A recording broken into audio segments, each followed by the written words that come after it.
Good morning, everyone. Happy Tuesday, and welcome to Viva con Leche. I am the badass Buddha, Lori Monaco, coming to you from a lovely and sunny southern Connecticut, where it is 43 degrees, no snow, and really, it's actually quite nice outside already. I think it's supposed to be in the high 40s today.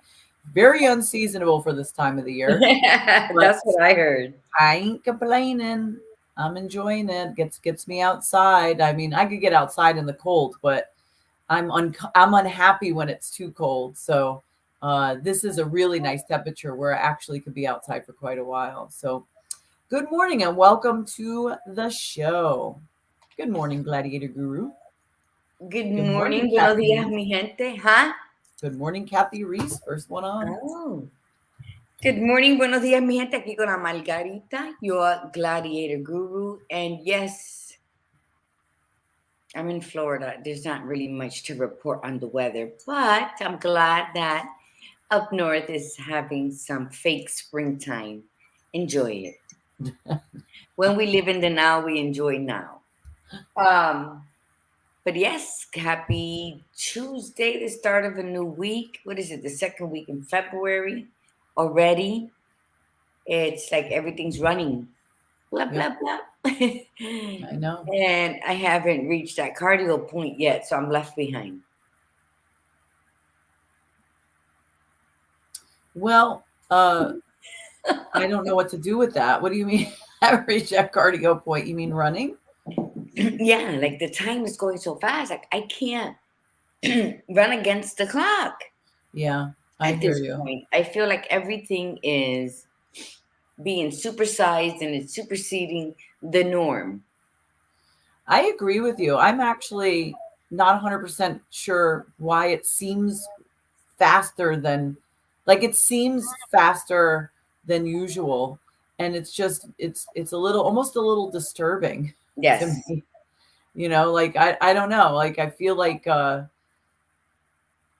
is our, I mean, it's obviously our minds, but it is weird. It is weird because we're in the second week of February. So it's not even like we just started. We ended the very first full week of February and we're starting the second week. So Mm-hmm.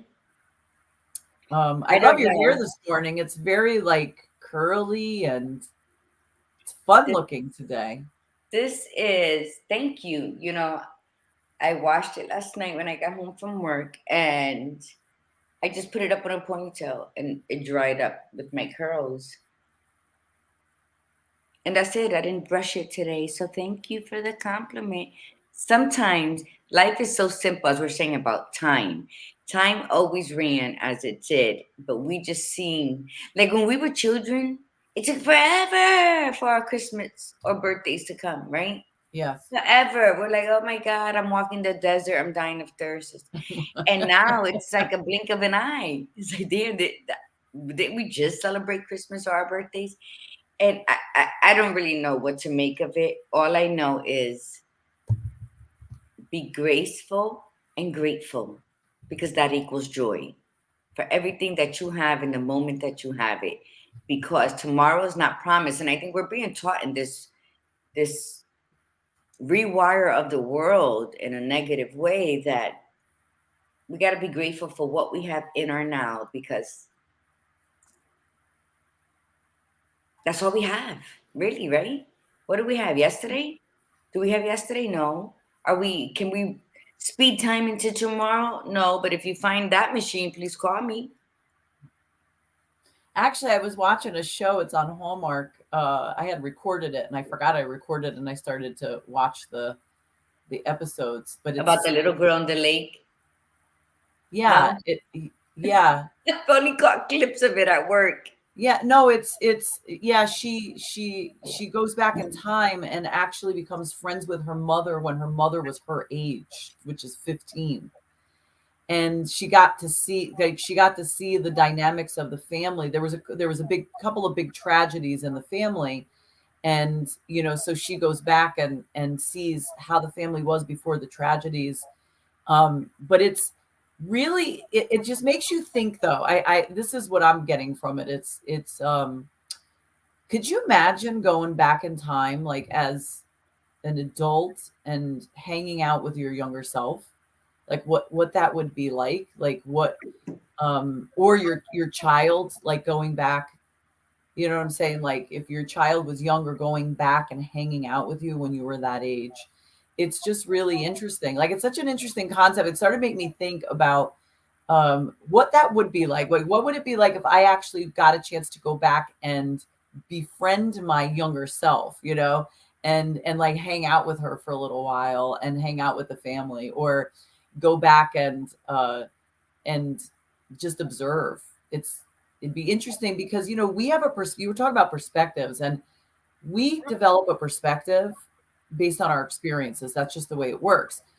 Our memories are not always 100% accurate Mm. about things that have happened in our past. We put them together in a way that is understandable for us, especially at that moment in time in our life. So I like, to me it's intriguing to think like it'd be interesting to go back in time to see if my memories of things were and my observations were really accurate, because I'm observing as a different person. You know, now I'm observing as an adult through all the experiences that I've had versus that child's eyes through all the experiences that they were having at that moment in time. So it's just that would be like amazing to be able to do that. It would really um solidify a lot of things. Like it would really help an individual understand the real dynamic, you know, as opposed to what they thought, you know, like has anybody ever said to you, you're having a conversation with somebody and you remembered something and you're explaining the memory and the person goes, "That's not how it happened." All the time. And you're like, "Yes, it did." You're like, "Yes, it did." And they're like, "No, it didn't." And they're explaining their version and they were there with you. And you're like, "I don't remember it happening like that." And they're like, "Well, I don't remember it happening like that." So who's right, who's wrong? It's like you're both right and you're both wrong because it was your experience of it.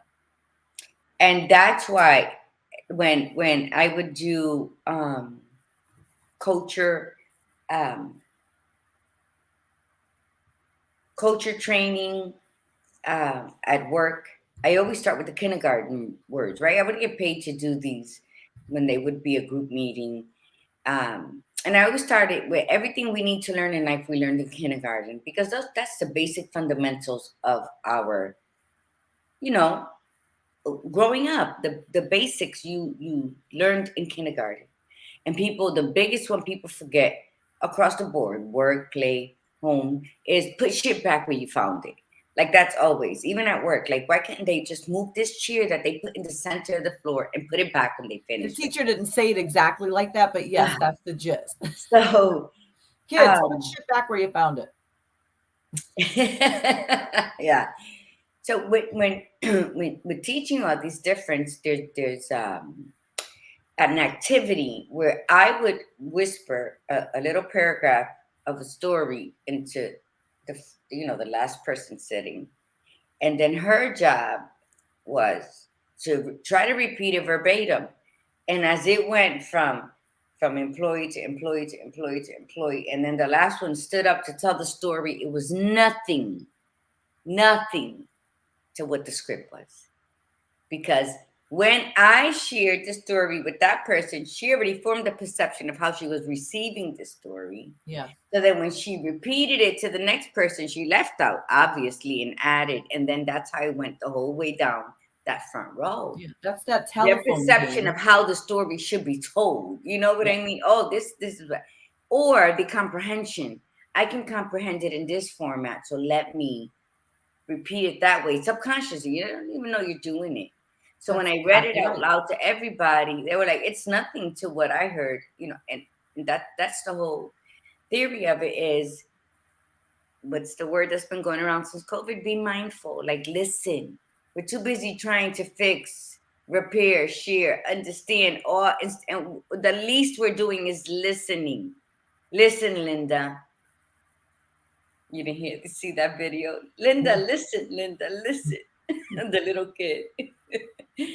Anyway, yeah, I don't know the name of the show, Kathy. Hi, good morning, Iris. Let's talk about Iris real quick before we go into our mantra. Iris's in-laws, former in-laws from Turkey, suffered in that massive earthquake. Oh my God. Yes. She said she did speak to some of them yesterday, and they're okay. But I think they are those individuals that were hit. I took a massive hit on material things like houses and cars and all that. And texting misconstrues your messages because she stopped texting me after that. And what I wanted to say is when something catastrophic like that happens and you can reach out to someone and they're alive, then you must be grateful. Yeah, you cried because you were afraid. So be grateful that they were unscathed. Yeah, they probably lost stuff, but it's stuff. Yes. And they're all alive and they're together. I guess for the most part, since she says she spoke to most of them. So let's that if you're gonna do anything today, like with the mantra, be intentional and let's do it. Let's do the mantra because that's what my message I wanted to convey before we did the mantra, especially with Iris because I had her in mind. And thank you Iris, for coming on the show because I felt you were mad at me, but here we go. Sending your family over there lots of love and support. Oh my goodness. Well, let's set our intention first. So set your intention here on Viva Café con Leche every day. Set your intention to whatever it is that is important to you today. But definitely set an intention, whether you do it right at this moment or you do it right after the show. And you can always reset your intention throughout the day if it is not going in the direction that you want or you've already achieved it. So go ahead and set your intention and be grateful. Set your intention in a place of gratitude. Gratitude is wonderful, really is. I'm actually doing a 28-day gratitude challenge with a group of friends of mine, and we're following along with The Magic by Rhonda Burns, which is a really good book. If you've never done The Magic, it's fun. It gives you exercises to do every single day, and it all is based on gratitude. And it's pretty cool. But it's even more fun when you do it with a group because you're like all together, sort of holding each other accountable for the little work that you're doing. So, plus it reminds you. So, gratitude for sure. All right, the mantra. Here we go. Say it loud. Say it proud. I am a disruptor. I am a disruptor. I am unapologetically courageous. I am unapologetically courageous. I am spiritually grounded. I am spiritually grounded. I am magically orgasmic. Ole. And I keep it real. And I keep it real. And we keep it real. For you. No doubt.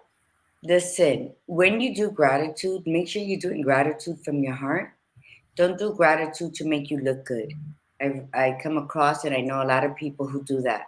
It is the ugliest thing you can possibly do, and the only person you're lying to is to yourself. So when you're going to do something, make sure it's coming from the heart. When you're going to applaud someone, make sure it's coming from the heart. When you're complimenting someone, don't give empty words out because that's all you will receive in return. See, life is like a boomerang and karma forgets no one. So when you speak on gratitude, you can set whatever intention you want. But if you don't follow it up with gratitude, it's garbage. So when you're doing gratitude, you be grateful for the people in your life. And if you cannot be excitedly grateful for those people in your life, then remove yourself from their lives. Because obviously it's you. Because gratitude is free and it is humbling and it is something that you don't even realize you're doing. That's how transparent it is. That's how sewn into the tapestry of your soul it is. So if you cannot do something full-heartedly with gratitude, please don't do it. And I'm telling you this from a Margarita, a Margie point of view, because I've come across people, I know people who speak about gratitude, but they're filled with envy and they will do everything else and not step up to the plate the way they should. So be aware, look around you, trust your intuition so that you can live a life of abundance in your gratitude and remove all of, the rotten apples that ruin the whole bunch. Live in gratitude, but live it humbly. Live it using discernment. And then you will see the doors open for you. Because remember, the key, the gatekeeper that you are in your life does that. What you put out, you get tenfold. Says it in the Bible. So don't think you're fooling anybody by masking your jealousy, your envy with gratitude, because you're the only clown in your story. So let's start the week off knowing that we can move mountains with our faith and with our gratitude, but only if it's real. Very nice. Namaste. And I actually, what you said is perfect because it's also perfect about what we're going to talk about. Today's conversation. So, again, we're in the month of acknowledge and acceptance. And today's conversation is the organization of elimination. And it means, why do we move negative emotions into the top dresser drawer? We want to be able to acknowledge our woes and purge them. And that right there, what Gladiator Guru was saying, was a big piece of it, because if you are putting out one thing to the forefront, to the masses, but then saying something entirely different or acting entirely different behind that's what we're talking about, is you have to be able to recognize that. So that's where the awareness piece came in January. Admitting stuff like that, it's not easy to do. Like if you really, really want to change and you really, really want to be that person, you have to be aware of the fact that you are that person now. I mean, I know I was, oh God, it was terrible. Like how much I was, had a lack mindset where I was very, I was envious, I was jealous, and I would do exactly what Gladiator Guru was saying, was give a compliment to somebody and then like deep down, not really mean it, just said it because I wanted to sound a certain way. And it was hard to deal with that, to think that I really actually viewed myself as a good person and a nice person, and really I wasn't. So I had to look at that and go, well, okay, I mean, I guess it doesn't necessarily matter why I was that way. It's more of a matter of how can I not be that way any longer? So I became aware of it and I had to acknowledge it.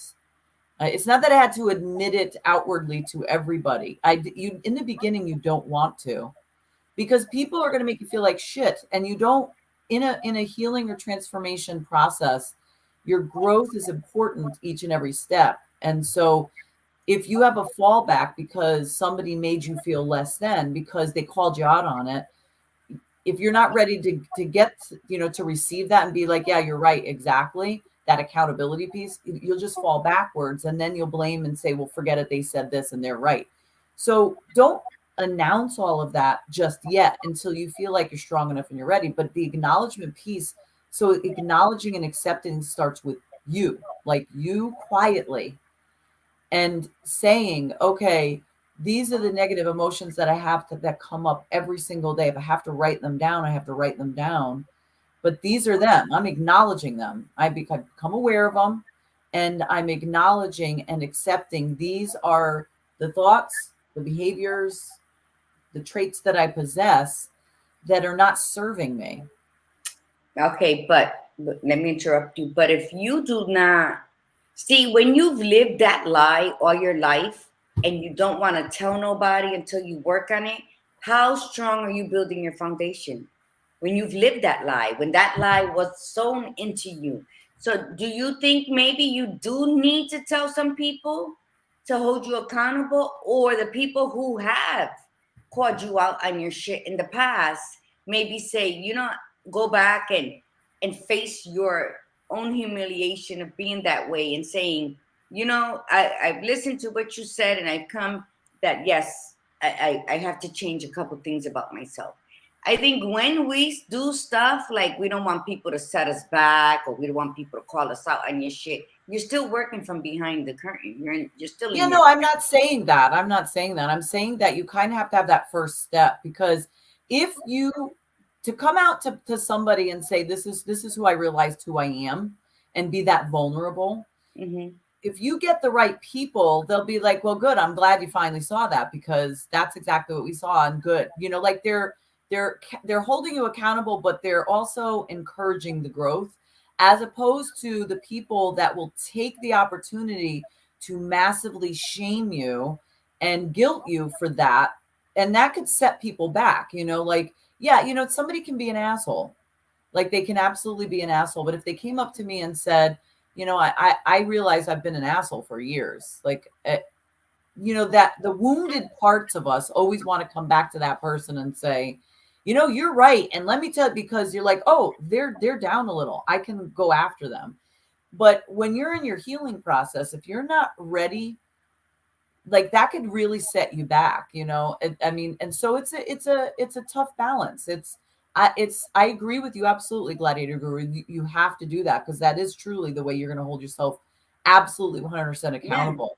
I guess it's a matter of deciding when, never doing it is not okay, but how quickly you do it once you've come to this determinate, this awareness of self, and then acknowledgement and acceptance of yourself, then go to the next spot, and maybe start with being accountable to somebody who is not going to be like really, really harsh, like like shaming you in that sense. Because But yeah, go ahead. I get what you're saying. Totally. I'm going to be the devil's advocate here. When this person has been envious and jealous, and they always say, for those who believe in witchcraft or who have heard of witchcraft and voodoo, that envy stemmed from the heart because you're unhappy or because you don't have what they had.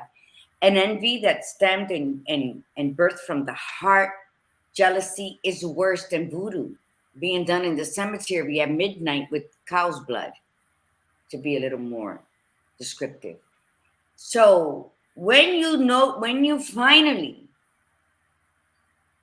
look in the mirror and recognize that ugliness in you, and you decide to take a change, so now you don't want nobody to come, not you, I'm just saying, as a devil's advocate, that person needs somebody to say, well, it's about time because I've been telling you about yourself.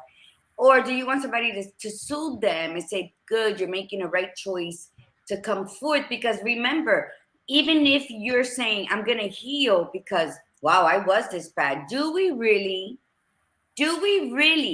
tell ourselves the truth about what we were?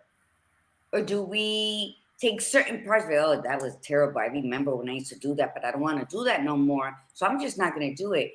So when we just do it with ourselves, waiting for the right time to come out of the closet with it, then we have already formed another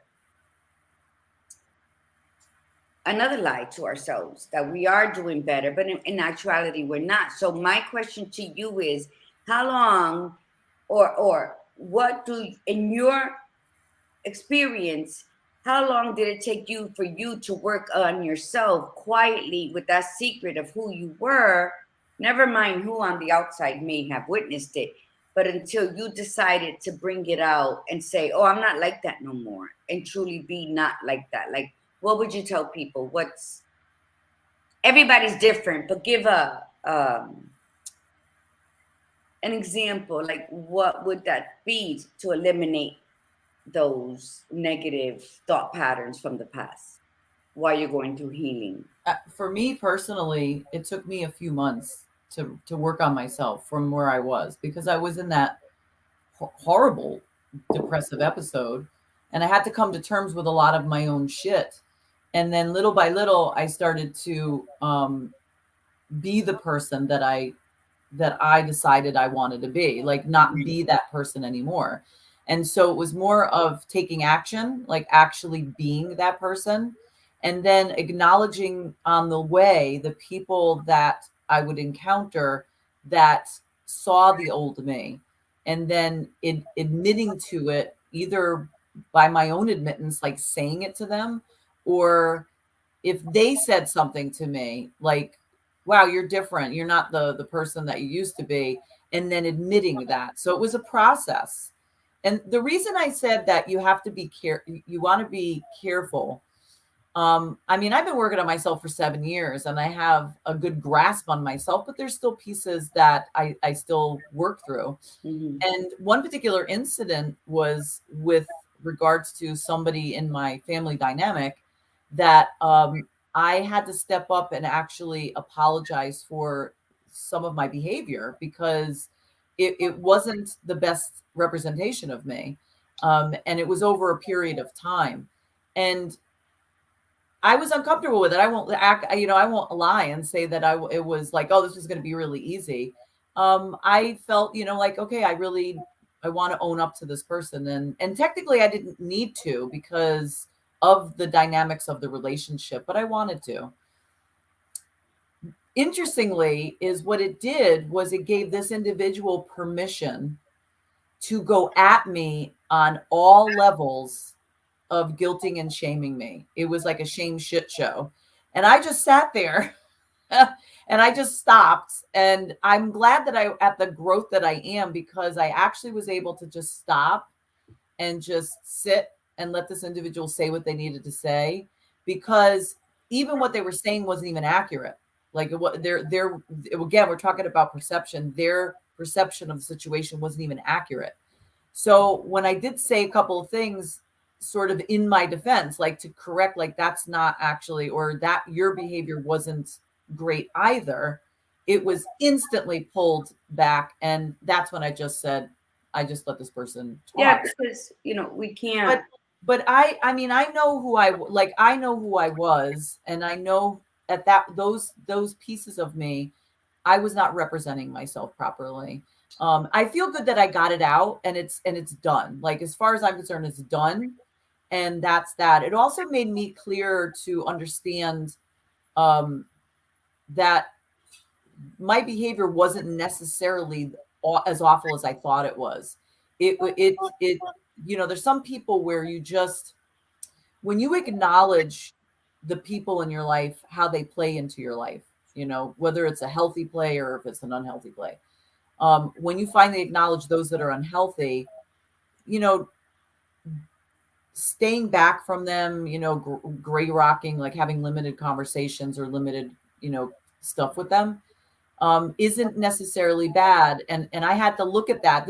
It was a necessary conversation because um, I like myself to be very outgoing, very friendly, very kind to everybody. But these particular individuals, it made me realize that it's okay for me to just separate myself from them because I don't really get along with them, and I'm okay with that. But it's the negative emotions that ride us, and then we became aware of, and then we want to acknowledge and accept. We're talking about anything, we put it into that top drawer, and then it's sort of, yes, those changes that we need to share with other people. But Yeah. first we need to acknowledge it for ourselves. Absolutely first. Well, everything starts with self. I agree with you say. I try to. Oh, I always carry kindness in my heart, and those who know me know I'm kind. And they put me on opposite sides of the spectrum, and very rarely see me for the center that I am. I'm okay with that. People will, as we started this conversation, their perception of what they want to read into is going to be theirs. That's why I don't waste my time arguing or trying to defend who I am, because I'm me all day. I carry kindness in my heart. I say hi to everybody, strangers. I don't care if they say hi back. I don't know what's going on in their lives. But on the same token, I I treat you accordingly. So I will be kind. I will say hello. I'll ask how you're doing. But not to the extent of an ugliness, but I treat you accordingly. If you're going to come up behaving a certain kind of way, then you know what? It's truly, I would treat you as is. So when, that's where Miggy said, I think once you accept that you were that person, you want change, you can start telling others. Absolutely, because then that right there holds you accountable. When we organize, let's talk about that. The organizing, um, your home, your closet, your junk drawer, your your panty drawer. You got more period panties than sexy panties. I mean, come on, I think we're all guilty of that. When we start organizing, we'll see a pair that we really like that we bought 3 years ago. Maybe, I don't know, Victoria's Secrets. Everybody seems to think they're like heavenly. Um, and they don't fit your ass. They don't fit you. Your body's changed. Either you've had kids, you're perimenopause, you're menopause, you've gained weight, you've lost weight. It don't matter. Whatever the reason is, they don't fit you. But you're holding on to that hope that one day, or you're going to use it as a point of inspiration to get you to lose that 10 pounds, or to get you to start going to the gym or start walking, your own fairy tale ending to fit in those panties. But guess what? They're in the gaveta. Where's the inspiration coming from? Every time you go to look for a pair of panties and always pull out the period panties when you're not on your period because they're comfortable. So we continue to organize things in our life. We take it from this closet and we move it to the back room closet. Or we've seen the bin too much. Maybe it's overflowing, or maybe you did remove some stuff, so now you got to change the bin. And then you look at it, some stuff in there, it's been 6 months, maybe 12 months, you haven't touched it. Pero uno nunca sabe, you never know, right? So what happens? You reorganize and you put it away. What we got to start doing in our lives, beginning this year, if you haven't already, is organize to eliminate, right? So what you have to do is unlearn. You have to effectively unlearn the desires to hold on. You cannot receive new blessings, new gifts, new abundance into your life when your arms are already full with junk. So if you have been somewhere in your house and it's been 6 months that you haven't even opened, you don't even know what the hell is in there, but you keep changing shelves just to organize more stuff. Go through it. You have to unlearn. You have to identify what needs change in your life. And that's why I'm so happy that Bada started with that story about change. Because you have to identify, what do you need change in your life?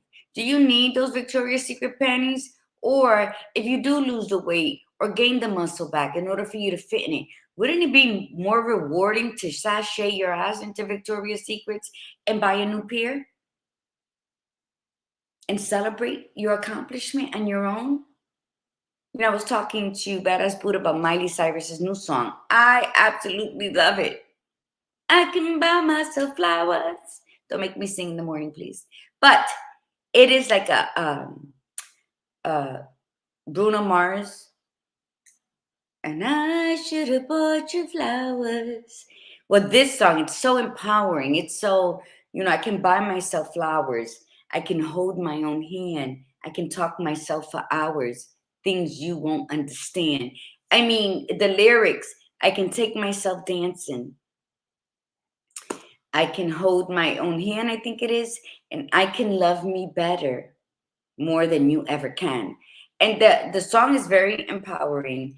And I think we all need to, when you get out of here, after you share this, if you're not sharing it now, go to YouTube and look up Miley Cyrus, because that song is very empowering for your soul.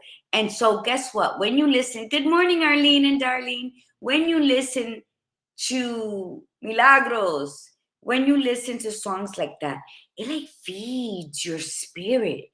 I talk about feed your spirit, nurture your ego, love your body, and unfuck your brain.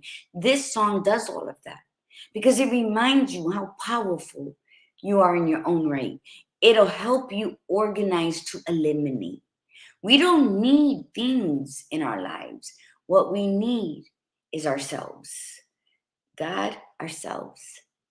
That is what's fulfilling. That is what being very much, what's that word I'm trying to find? Fulfilled. So Identify what needs change when you're organizing. And I don't mean the bin from one room to another. You must identify um, what you need and what you don't need. It's that simple. And let me tell you about simple. When things are simple, we overlook them. It's too simple. You know why? We tend to grab or gravitate towards the difficult. And I'm going to tell you why the majority of us fail, because we set ourselves up for that. We organized ourselves to fail so that we can come back and reorganize and fail again, because it becomes a pattern. And then you are not accountable for what's happening. Well, I'm trying. Well, I did this and it's just not working out. I don't have the luck. It's one of those scenarios we're not going to go into because they always piss me the fuck off. But when life is simple, we make it difficult. Love is love is love, and we make it difficult. When we set unreasonable expectations on others in love, it fails. When we set unreasonable expectations on life, we fail. So when you go through life and you have 2 cups, okay, so I have these 2 cups. One's my coffee mug, one's my water. Because in my house, we don't drink nothing out of this type of cup unless it's coffee or tea. And then you have your water or your juice glass. People have 50 million plastic cups that they put everything in. And then when they go to drink, oh, this stinks, it stinks. There's nothing, I can't even drink anything in this house. What are we doing? We're not living simple. Simple means learn who you are and live accordingly. Set your boundaries so people can respect you from the other side of the fence. Now, mind you, the grass isn't always greener on the other side. Okay? Ours can be just as luxuriously, lushly green when we focus on who we are, when we organize our lives to the point that everything that's in it, it's supposed to be in it because we done eliminated all the excess. That's all it is. Life is simple. Simple is simple. And it might seem too easy, but that's where all the difficult questions lay. What you deem as being too simple is really just laying the solid foundation for you to continuously grow on and expand your life on, according to you. So we go to the difficult, whatever it may be, because it's difficult, and we skip the major part, and we're going to fail, but we're going to blame it on the way this difficult project was set up. So if you organize your life according to your likes, and that's what you learn in the simple parts. Who are you? What is your favorite color? What is your favorite dessert? Might sound simple and stupid, but is it really? If anybody can come up to you and ask you those certain questions, oh, I don't know. I like flan, I like coconut cake, I like apple pie, hot in the oven, but with the ice cream on it. Pick one. What defines you? We all have a certain go-to. That's how you organize your life. Who truly am I? And what do I like? Go through the bins. Why am I holding on to this? And if it has a memory attached to it, remind yourself that memories live in your heart, not on a piece of paper, not on a seashell you found. If you got 50 seashells, by God, pick 5 and donate the others or create a project with the others. What I'm saying is when we organize, do it to eliminate. We don't need all of our stuff, which takes us back to the 13 point something earthquake that hit in Turkey. Because people now got to start from scratch. And it's probably devastating that it took them years to build this structure and now it's all crumbled down. But you know what the beautiful part of all of that is? They've organized enough to know that they have what it takes to rebuild. And that's what we do. When we discover who we are, when we organize something, we're like, oh shit, I was like that. But we forgot because life beat you up along the way. You can go back to that you and start building that foundation again.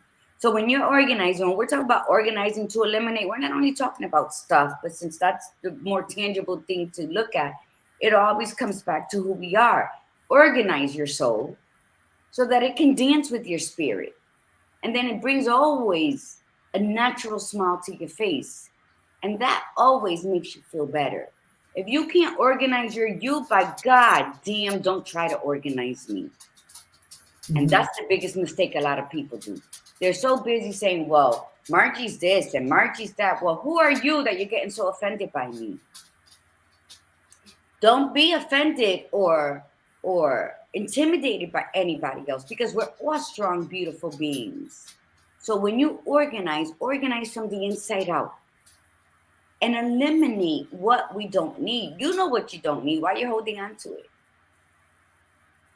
I was talking about a word with the badass Buddha the other day, and I said, I was going and cause I'm constantly purging, and there's this card that I held on to from 4 years ago, and it was a beautiful card given to me, and on the cover, it's an old lady doing yoga, holding a leg up.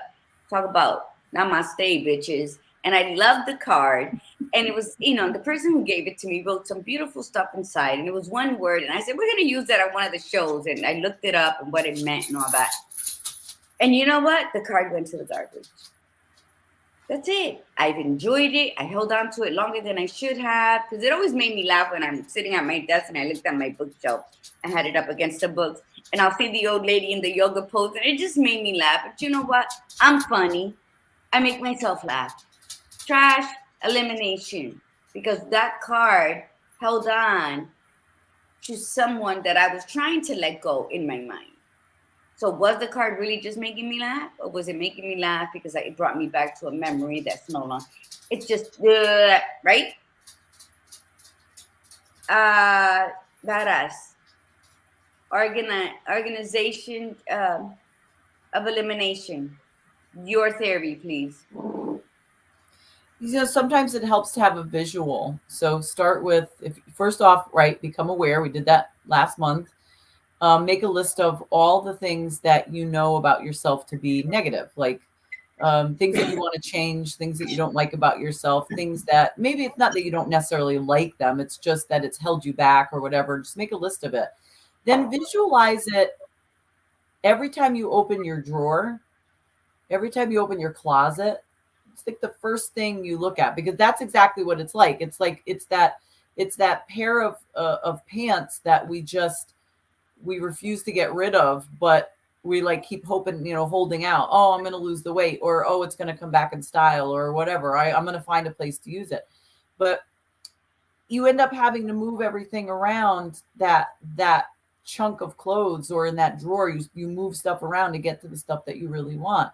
So if that helps visualize it that way, think of all that negative stuff is sitting as soon as you open your drawer. It's right there in your And face. it frustrates you instantly, right? It's right, and it's on your dresser. Your dresser. It's on your nightstand. It's in your closet when you open it up. Take that and either grab it like you would just grab clothes, grab it out of there, put it in a bag and get rid of it, donate it, throw it out, whatever. So visualize that.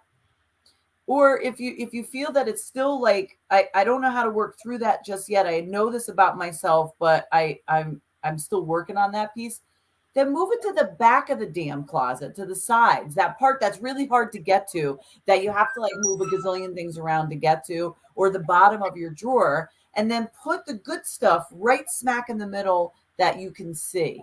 So if you say, I want to be a happy person all the time, I want to be kind, but I do get into these headspaces where I'm just like a miserable bitch, or I just get really, really cranky and angry about stuff. Then put the stuff that the person that you want to be right in the front, and then consciously make that like happen each day. If you say, I want to be happier every day, but I get up and I start off good, but then it changes, put a sign somewhere, put it out where you could see, reminding you of how you want to be. So this is part of me that we're going to explain that later, because we're going to be really getting into the take action in the second quarter. But this is just the start. This is just the start. You acknowledge and accept it. Shit, this is not how I wanted my life to be. Like, I became aware of it. I'm accepting that I played the role. Like I played a part in this, which means that if I created it, I can uncreate it, and accept who you are in this moment in time. And then say you look at that closet or look at that drawer and say, okay, here's the negative crap right in front of me. The good stuff is kind of to the sides. I need to flip it. I need to either get rid of it or I need to flip it. And it's sometimes the visual helps because we can understand the tangible. Like Gladiator Guru said, why do we hold on to stuff? Like looking around, what if the purge? What if you purge this weekend things in your house and put the negative stuff, your negative emotions attached to that? So I've got this old pair of pants that I've been hoping to lose the weight for 20 years now. So you have two choices. You could either lose the damn weight and fit into the pants or get rid of the pants and buy a new wardrobe. It's up to you. But you can't just sit there and let it hang there another like 6 months, 1 year, 2, 3, 4 years. So when you purge, take an emotion to that. When you box up that crap that you're getting rid of, say, that's the old me, that's the old me, that's the old me, that's the person I no longer wish to be, and it's going. It's gone. Because you can only do it. So, and you know, everything we're talking about, the organization of elimination, you must eliminate, stop organizing. Just stop. Why?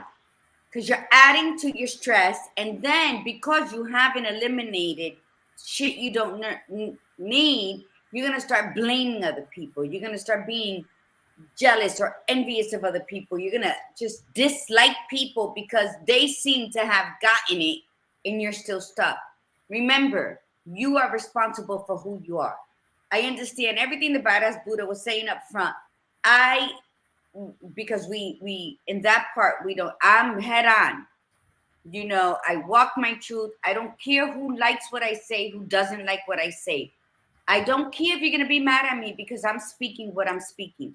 If you ask me something about you, I'm going to tell you. If you're mad at me because you told me, then that's still on you. You're not mad by what I said. You're probably mad that you asked me knowing I was going to say what I said. So you need to have effective learning tips for yourself, right? So identify what needs to change. If you know your performance isn't where it wants to be, then review what you're doing. Again, all of that goes to organize to eliminate. I spelled that wrong, didn't I? Okay, so you have your skill set or goals and ask yourself which aspects of my life, of my behavior could be altered. That's the elimination process. First, you got to organize. Like, you know, when I'm writing a book, I lay every single page out on the floor. That's my rug. I lay them all out. And then I visualize how I want them in order, because for those who know me, I don't write a novel. I do short stories and poetry and essays. So that's what I do. So determine the scale of the challenge that you are trying to change in your life. It's simple. Organize to eliminate. Will you be attempting a small fix? Or is it going to be radical? It's your life. Choose according to how you need to see it through. If going too slow and working on your own, it's easy for you to fall back into your old ways, or you're just going to be radical, talk about, you know what, I'm tired of being blah, blah, blah. Please, somebody, call me out on my shit when you see me going that way. And then accept it when they call you out on it. That's like radical. You're going to have a solution where you're going to require the closest people to you to be brutally honest with you. It's going to piss you off because you're still in that process of learning. But guess what? Get pissed off, because when you get pissed off, you start those engines saying, I don't want to get pissed off no more. I was worse than what I thought I was, because we never really see the bigger picture of how our behavior really is. So that's why we don't eliminate. We just constantly keep organizing. Okay? Keep tabs. So evaluate your growth. Evaluate what you're doing. Whether you're changing what you're doing or you created new habits or new ways to navigate through your life. It's your life, baby girl. I can't get in it. The badass can comfort you, and she could say, well, you know, what do you think? And how do you want to see this? And I'll be there. And I'll be like, what the hell are you doing? And you're going to be mad at me. You're going to call the badass Buddha more. And that's okay. Because if I ignited that in you to change, then and you decide you want to go with someone else, that means I ignited your true self and you really want to do it slower and you're going to go with someone else. So either way, I did something to assist you. You might not have liked me in the process, but you'll come full circle. You need those people that are shakers and movers in your life, that light the firecracker up your ass. And then you need the ones that are going to help you fan the flames to your benefit. So never think that one person is the main person. When you start that healing boulevard travels, you're going to meet a lot of people, but they're all going to be part of the tapestry of your life moving forward. Because you're going to look back and say, oh, that Margie was just too rough for me. But she did get me to recognize this. So that's why I found this one. And boy, has she made an effective change in my life. But you see how everything falls into effect. We need the bad, we need the negative, we need the sour in order to be grateful for the good, for the positive, for the sweet. We can't do that on our own. It's the people we come across. So that's why when you carry gratitude about everybody you meet, whether they're cute, ugly, or fine as fuck, they're all going to leave an imprint on your life. But the bottom line for organization of elimination, you have to have effective unlearnings of what you were, what you want to be, and why these people came into your lives. Everything has a role in your life. You can't just pick the good parts. You're going to pick the assholes you meet because they're teaching you something you would have never learned from anybody else. And if you survived it, then you're a warrior because now you can help other people. And that's what life is about. It's not about you being punished. It's about you were strong enough to go through the assignment. So organize your life and eliminate the bullshit so that you can have an abundance, whether it's money, whether it's love, whether it's health, whether it's understanding of keeping your family together. So that's what you have to understand. Keep tabs on what's important in your life. What do you need to change in your life? You are the what's that called? The product manager, the product designer. You are the designer of your desired outcome.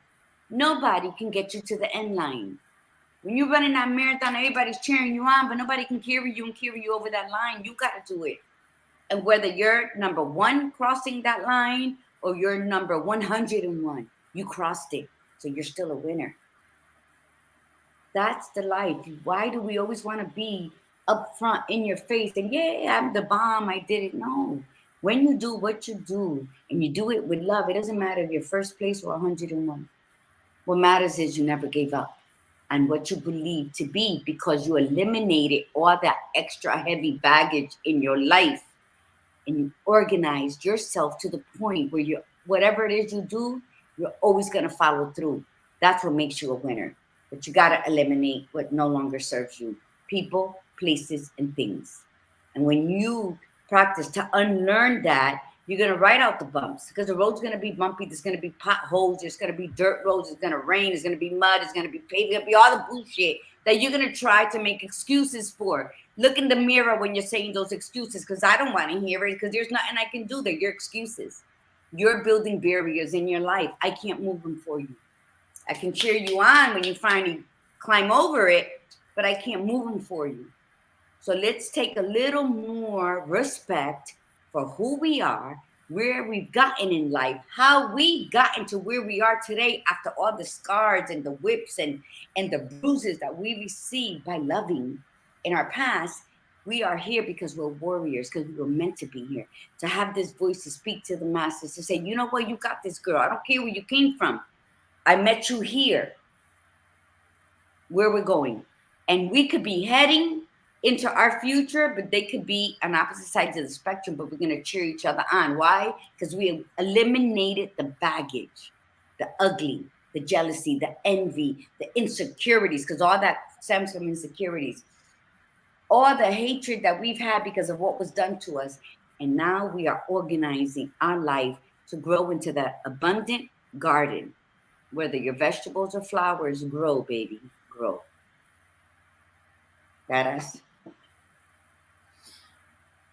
Something that we have to acknowledge and accept, and this was the question that was posed within the description of today's show, why do we move negative emotions into the top dresser drawer? The reason we do that is either to remind us of the parts of ourselves that we don't like, to give us an excuse to not play big. And it gives us an excuse, and it allows us to play the victim. And the real question is do you want to keep being that way? Do you want to keep playing the victim? Do you want to keep making the excuses? Do you want to stay angry and envious and jealous? Um, so because that's your excuse for not moving forward, because maybe the I like real that. reason, and this is the negative emotion that really needs to be considered, acknowledged, and accepted, is that maybe deep down it's all fear. Like, it's all fear. It's fear of failure, it's fear of success. And we're not talking like on a business perspective, it could be, but maybe it's a perspective of your whole life, like fear of really playing big, really doing the things that you want to do. How is that going to affect other people? How is that going to affect you? Or would you be successful at it? And do you feel you deserve it? And those are the things that I think those are the hardest things that you have to really acknowledge and accept. Being aware is one thing. Awareness is just the start, but acknowledging and accepting is the roughest piece. That's the bitter pill that you have to swallow, because you have to, this is where you have to say, okay, I played a role in this. You know, I can't blame this person for this. I can't blame this person for my life. I have to say that I played the role in this. Whether it's a small role or a big role, I played the role in this. And that's where we're going to go into next month, is the accountability piece. We're going to shove accountability down your throat, because it's the accountability piece that really gets us to get into that discomfort, because we are coming to terms with the fact that this mess that we're in, or this life that we're not living, that we don't like, was our mess. Like, we contributed to that. The beauty is that we can uncontribute to that. If we created this, we could make the change. Gladiator Guru must be having technical difficulties. This happened another time. So we want you to think about it. We want you to really, really, and the one thing I had said was, I had put this up before, and I know Gladiator Guru also put it up, was organizing is just the start. Okay. You could sit there and organize that I need to do this, I need to do this, I need to do this, but you can get stuck in that loop so easily. Like, and you convince yourself, but I'm organizing, I'm creating this, I'm making the changes. No, you're not making the changes yet. You're just organizing the changes that need to be made. So you have to be really, really careful about this. You have to make sure that in the process that you are, in fact, organizing with an intention to move forward and get rid of these things. Okay. So awareness of it, make the list, organize it, acknowledge and accept it. Acknowledge that this is who I am, and right now, good or bad, and then accept it. Say, yep, it sucks. This is not exactly how I wanted my life to be, or whatever. This is it. And then start to organize the parts that must change, not need to change, that must change, so that you can get to that next level. All right. So we have February, we're talking about accountability. And then I have to cheat a little bit here, but the second quarter, it's what's possible. So we're going to be talking about taking action. So it seems a long way away, but it really isn't a long way away, because we're going to get there. Hi, Gladiator Guru. Just ending it. Yes. Where am I? There I am. I'm so sorry. This whole time I thought I had my computer plugged in. Good morning, Carrie Ojeda. Let me tell you something. Thank you for that. I was reading it on my phone, what you were saying. Too lazy to put the volume back up. But you're right. And all that to say, listen, the Badass Buddha and I are a duo, because we do come from different we share a different tone of voice, where hers is very calm and it can be pleasant and everything. And you know what? I love that in people. Why? Because I don't have it. I don't envy it because I love who I am. I've always loved who I was. My only issue of my elimination of organization was coming to love my body. I am in love with the completeness of me in my today. Do I have the extra pounds? Absolutely. Do I want them gone? Absolutely. But I'm doing it in a more healthier approach. Okay, so for me, what I'm saying is when you completely and utterly understand who you are, the elimination process becomes like breathing. I don't need this. And you detach Good from the point. attachment that it had on you That's a good point. once you make that decision. Fall in love with who you are right now. Size 22 or size 2. Nobody really gives a shit but you. You are the bully of your body. You need to be your cheerleader. You are the president of this conglomerate that is called you. So when you start the process of elimination instead of organization, stop moving shit around, calling yourself organizing your house, whether it's this one or your physical one. Go through it, sit with yourself, figure out what you need and what you don't need.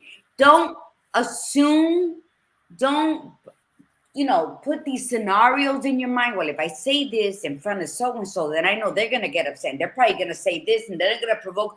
What the hell? Be a director if you're gonna go through all of that. You're wasting your talent. Stop wasting energy on things that have not happened yet. If you trust who you are, if you cultivated that garden of self-trust, self-belief, self-respect, you can speak on anything, everywhere, in front of whomever, and not be worried about it because you are in love with yourself. How does it start? Diana just came on. Hello, Diana. We love when you come on. We love when all of you come on because you know what we're talking about is start getting to know yourself. If you may claim you're there, but you're still dealing with envy, you're still dealing with jealousy, with insecurities, you're still blaming the world. Well, I try to be nice and they came at me like that. So why? Now you're putting yourself in their place. We don't know what other people are going through. I could say hi to people, they turn their face on me. Oh, well, I keep it moving. I'm not butthurt because of it. My other approach went from the other Margie is what the hell's your problem? Now it's like, it's whatever. Unless you come up to me with it, it's not my problem. What I'm saying is let's organize our lives. Because when we do that, we don't take on anybody else's bullshit. Eliminate the assumptions in your life, the expectations in your life. Eliminate your I'm less than mentality. Eliminate that and start organizing that courage, that strength, that wisdom-filled woman that you truly are because you done been through life. And your biggest accomplishment that lets anybody around you know that you're nobody to play with is you carried and gave birth to a kid. No one else can do that but us. So why are we second? Why do we tell ourselves, love yourself, and that will help you set boundaries for how other people love you. Eliminate the negativity. As you know, the caption of our show today is we are now moving into week 2 of acknowledge and acceptance. That's all about you, baby girl. That's all about you. Acknowledge what you've been through, acknowledge what you've become aware of, and accept it. And that's when the change starts coming. Because you know what? Since the Badass Buddha and I have been together, we've acknowledged a lot about ourselves. And we've spoken out about each other. Like, okay, but you said this. We hold each other accountable in a way that we're not offended by it. You know what? Not one person cannot be everything for you. But everybody drops little pearls into your life. Bitch, make a necklace already, because I'm sure you've collected them. Okay? Be sassy. Be courageous. Be ridiculously curious about the you that you have forgotten about. That's how you begin the elimination. That's how you organize your life. And you're removing what no longer serves you. Okay? And that's it. And I hope that we've explained. If you have anything, please leave us a note. Send us private messaging. Let's start this year, ladies, mujeres del mundo, mujeres bella. Let's start. Let's begin with us. We are the matriarch of all of our families. Believe it or not, we are. When you got kids, you're the matriarch. Start behaving as such. It's not a big responsibility. It is a gift. And you know why you're the matriarch? Because you were born to be it. So straighten that crown out. Straighten that bitch. That's right. Put as many jewels as you want or keep it plain, but it is yours. So start, eliminate the jealousy, eliminate the envy, eliminate the insecurities, eliminate the need to feel loved by somebody outside of you. Eliminate, and start organizing that castle of yours. Because your kids are watching, your nieces are watching. That's the only responsibility you have, is to live to your full capacity, because those who do love you and want to be you are watching you. So set the example. And that's it. Before we go, I just want to announce, and we'll be doing this throughout the month of February. So all of you know that Dana is the founder of Journal of Hope, and I'm on the board. And we're doing a February event. So it's within, I'm going to read this just because it's easier this way. With enthusiasm and excitement, here to tell you that Journal of Hope has a new group of beautiful souls to empower with the gift of a journal. Voicing your truth, ideas, and sorrow is an essential part of everyone's life. It helps shape the person you are, learn from past mistakes, and clear your mind. With your donation of a journal, we can help shape and strengthen the minds of some beautiful souls while making them feel connected to a community of uplifting people just like you. This go around, I'm happy to announce that we will be providing journals in February to uplift everyone during this winter season. So this is what you can do. You could purchase a journal for one recipient. If you want to do more, that's totally fine. Pre-write an empowering message, affirmation, and or other positive words on the last page. And then you can contact me, or you can contact Deanna. There's a link in the comments that links to the link tree for Journal of Hope, which has the contact information. And you can drop off the journals. We can meet up and drop off the journals. We're collecting throughout the whole month of February. You can also go on to Journal of Hope and purchase journals if you want to too, but you won't be able to write that special thing in. We do both. We have our own journals, but we also like when people donate journals, because then they donate something that they picked out themselves. And we're also having an event, and the event is in Stamford. It will be at the library in Stamford. Diana, if you're still on here, I don't have that information right in front of me, but if you can quickly post it into, there we go. She has the Eventbrite tickets. Let's see. So if you click on, it's a clickable link in the comments, the Eventbrite tickets. So just check it out, go and donate. And we're going to just keep mentioning this throughout the time that for the month of February, because the more we can collect, because we give these out to children, the more journals that we can collect, the more minds and hearts that you can connect to, and maybe make some future gladiator gurus and badass Buddhas. Help make those. Well, yeah, that should always be the goal. It's, you know what, mi gente, we all have battles we have fought. In the end, you got to battle beautifully. When we give, especially to the future like this, with all the atrocities that we hear about what's happening with kids today, to give a journal or two to help strengthen the mind of children, it's the biggest blessing you can pass on at this moment. So I encourage you. I love this Journal of Hope. I just love the name in general. That donate. If you can donate one, donate one. If you can sponsor 5 kids, sponsor 5 kids. I'm going to go on it. Because you know what? Life is short, but it is the longest journey you will live. So when you're that traveling peasant or that traveling gypsy or the the what is it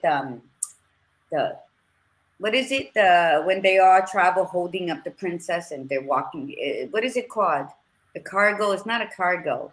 I don't know. It's that when they, you know what, then travel that main course of your life in gratitude.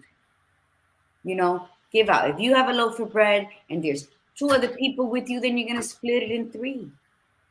You're not going to give them the crumbs. That's how you are living a full life. It's not about what you can acquire and have your arms like this. It's how you sit with yourself and you feel.